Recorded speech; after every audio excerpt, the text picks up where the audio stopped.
महाराष्ट्राच्या स्थापनेपासून पहिल्यांदाच महाराष्ट्राच्या विधिमंडळाच्या दोन्ही सभागृहाची विरोधी पक्षनेतेपद ही रिक्त असण्याची बहुधा पहिलीच वेळ असावी।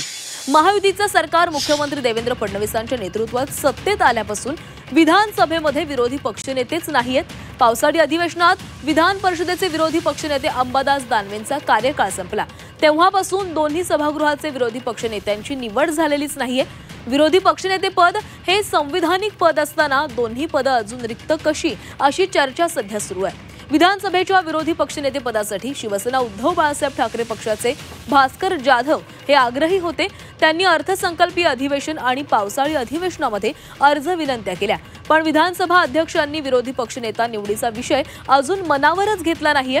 आता काँग्रेसनेही विधान परिषदेच्या विरोधी पक्षनेते पद मिळवण्यासाठी धावपळ सुरू केली आहे। काँग्रेस नेते सतेज पाटलांना हे पद मिळावं यासाठी ते आग्रही आहेत। मातोश्रीवर जाऊन त्यांनी उद्धव ठाकरे यांच्याशी या संदर्भात चर्चा केल्याचं कळतंय।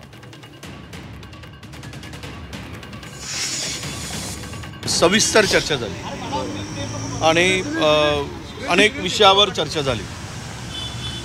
भविष्यातील होणाऱ्या निवडणुका त्या कशा पद्धतीनं लढाव्यात त्या संदर्भात चर्चा झाली आणि एकूण राजकीय चर्चेमध्ये ओघाओघानं या विधान परिषदेच्या रिक्त जागेच्या संदर्भातही चर्चा झाली।